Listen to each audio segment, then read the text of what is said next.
Hey y'all. So for today's video, I'm going to be talking about tips for beginner herbalists. Now, these are my tips for beginner herbalists. To each zone, you do what you want to do, but I'm just giving some of the things that I did.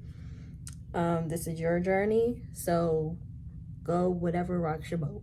I'm only here to help you. I also have my own business called Luna's Herbal Cafe. I will put the ad in somewhere, most likely right here. So I'm gonna put my ad for my Instagram, which is at Luna's Herbal Cafe. And it'll also be in the description box below. If you are new here, my name is Luna Celeste L. Bay, and I hope you're here to stay. Okay. So without further ado, let's just get right into it. Now, what is herbalism and what is an herbalist? The study of or practice of medicinal or therapeutic use of plants. And it's also a form of alternative medicine, as what herbalism is. Now, what is an herbalist? An herbalist is a person who practice healing through using plants. That is what an herbalist is. So I want to talk about, and if you're wondering why I'm looking down, I got the notes. Okay, that's why I'm looking down. The notes right here. If you've been watching me for God knows how long, you know I got the notes. I'm gonna type up some stuff. All right. So I want to start off with how I got into it. That I always forget at times because it was just something I just did. I started off because I was always into creating things, like creating soaps, creating teas, creating skin products, body products, and things like that. So that's how I got into herbalism. And even like back then, I was writing all the benefits of these type of products, like example, activated charcoal, turmeric, matcha, lavender, and chamomile, and list can go on and on and on, etc. As far as herbalism, I started off with, I think, essential oils. I started off there and then moved my way up to the actual herbs, things like that. So that's how I started. It probably sounds like a messed up story, but I promise you it's not. So my first tip that I would say, of course, do your research.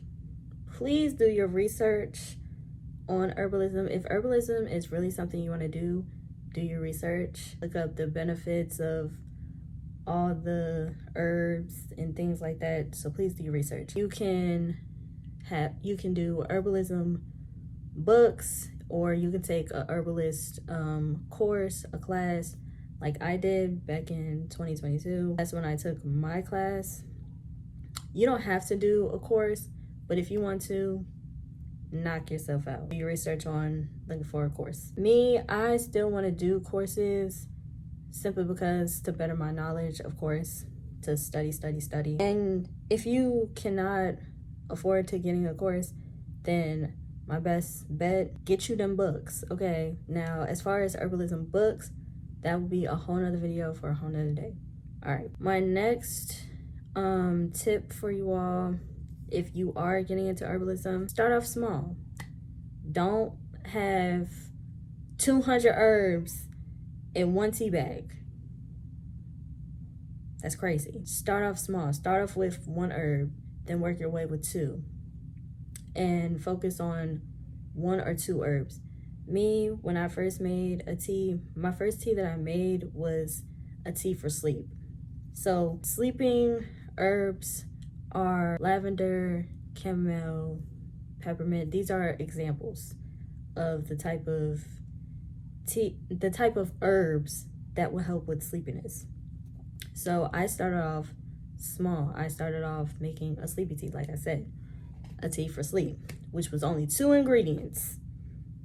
All right, you don't need 200 ingredients in one tea bag.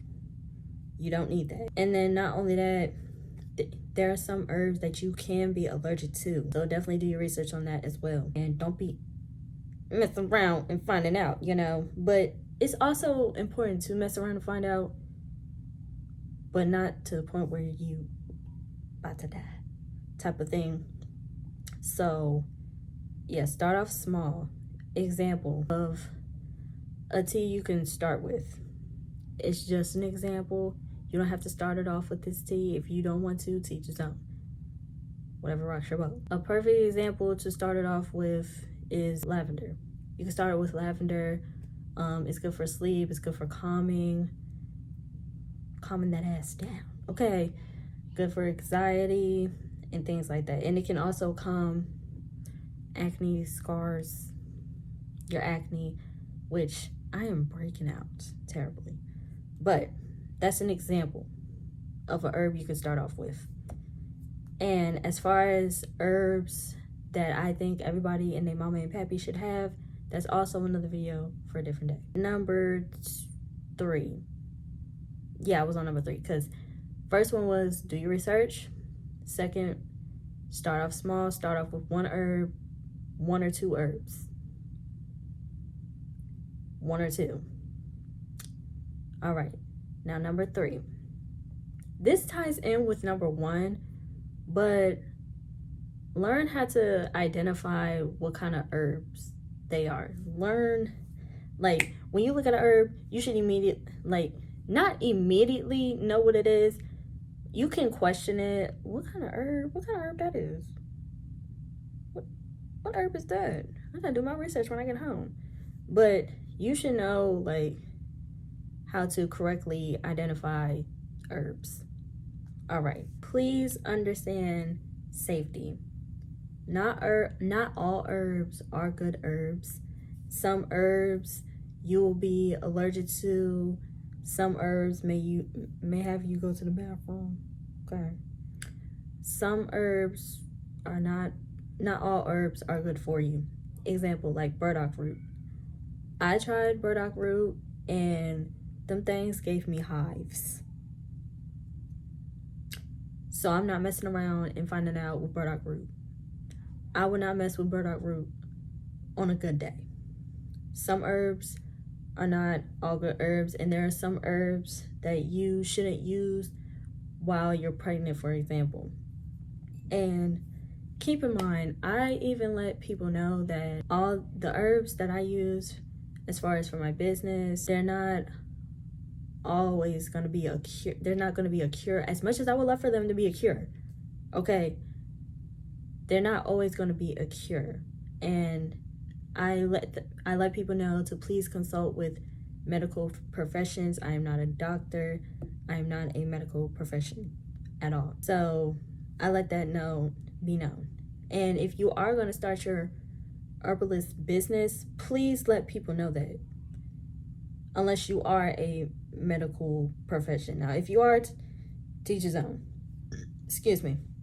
But if you are not, please let people know that you are not a medical profession, that you're not a doctor, and that it may not be a cure. That's why I say, as far as benefits goes, what am I saying?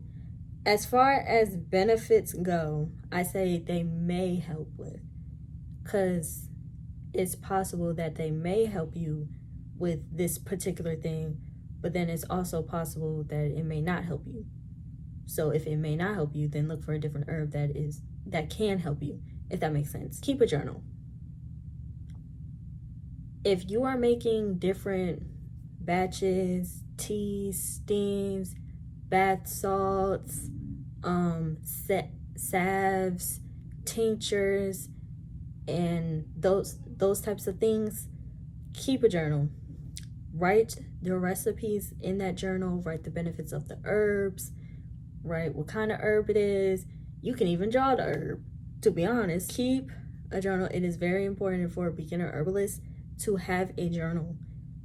So you can write all of your recipes, the benefits of herbs, and things like that in your journals. Get you 1 or 2. Start with, not only do you start off small, like I said, for number 2. I think I saved that for number 2. But I think you should start off with teas and infusions. Example, and I'm gonna show you one of the teas that I sell, and as a matter of fact, yeah, I'm gonna show you one of the teas that I sell and what an infusion is and what it looks like. So give me 3 seconds. Give me 3 seconds. Okay. Now, one of the teas that I do sell is my moon cycle tea. This is what it looks like. In my moon cycle teas are 5 tea bags. In my moon cycle tea is raspberry leaf, peppermint leaf, and nettle. These are all to help with when you're experiencing heavy cramps and what in the world am I saying? When you are experiencing heavy periods and when you're experiencing them cramps, okay? They help ease all of that. Now, what is an infusion? This is one of my infusions. It's simply rosemary and olive oil. So I use this rosemary and olive oil that's good for hair growth. So this is it. Okay. So they are 2 different things. As far as infusions, you can do herbs and oil, or you can do herbs and water as in a tea. Now with herbal teas, if you're doing an infusion with that, you can use a small batch and hot water, versus with an herbal infusion for oil, you can use a larger batch. Example here, you can use a larger batch with oil, and that's a longer period versus with the infusion tea, if that makes sense. Because with herbalism infusion, as far as with the oil, you can infuse that for 60 days, 30 days, a month.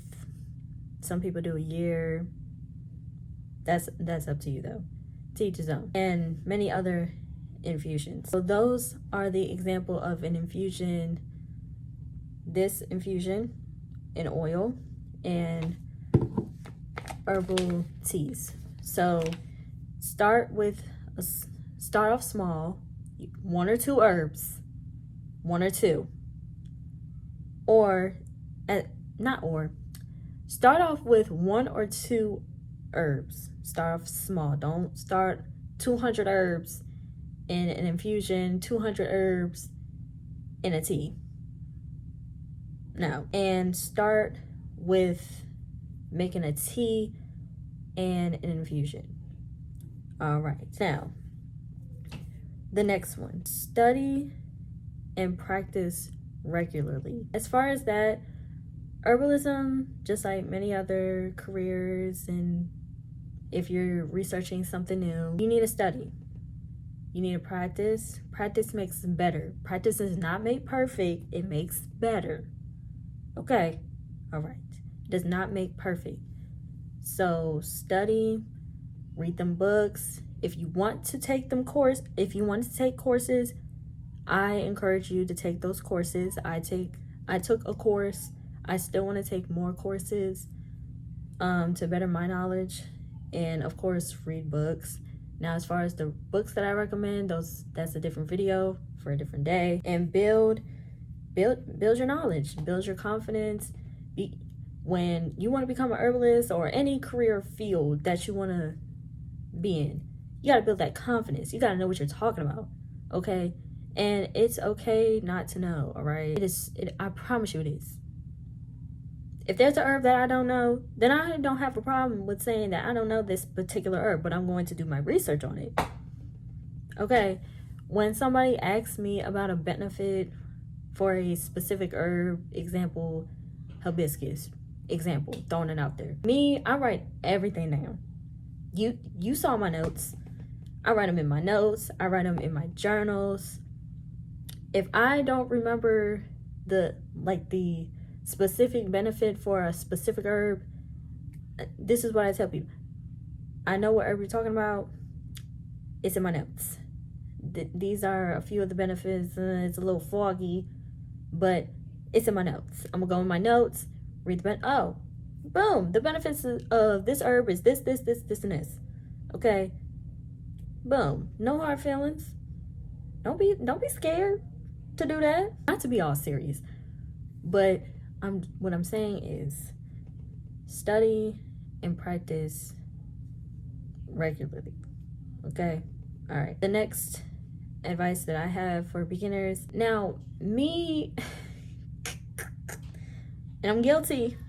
Okay, we transparent and take accountability over here. Me, I go to organic markets and buy my herbs.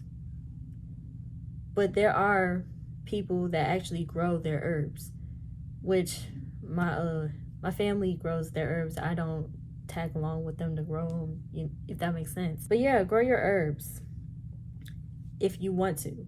If you want to grow your herbs, knock yourself out. If you want to go to these organic markets or Amazon, I personally recommend you buy it off of organic markets, or you grow your own. That's just mine. Now, if you want to buy it on Amazon, to each his own, you do your thing. I buy some of my stuff on Amazon too. So, but I personally prefer organic markets. That's just my preference. So if you want to grow your own, knock yourself out and use organic, natural stuff, because they be putting stuff in, word on that curb is they be putting stuff in the seeds, and they not, some of them aren't it. Okay, if that makes sense. The next one that I recommend is connect with local herbalists. Like I said, those organic markets, connect with them. Know them, okay? Make some connections. Make that network. Those are my tips and advice. Hopefully, I hope that helped you all. Whoever wants to become a herbalism, I hope that helps you. And to each his own. This is your journey, your herbalism journey. Okay, I'm not here to tell you what to do with your herbalism journey. Whatever rocks your boat, rocks your boat. All right. So comment down below. What am I saying? Comment down below, what is the first herb that you would like to try? What was your first ever herb that you tried? And have you grown any at home? Comment down below. Don't be scared. I want to know. Okay. I want to know. Okay. We're not on that time. All right. Because when I'm making these type of videos, all the jokes and the kikis aside. Now, we can joke and kiki. Don't get it messed up. All right. But these are serious videos, and I need thinkers on my team. But yet we can goof off from time to time. But I need some thinkers on my team, So hopefully those helped you. That's it for this video, and I will see you all in the next one. Deuces!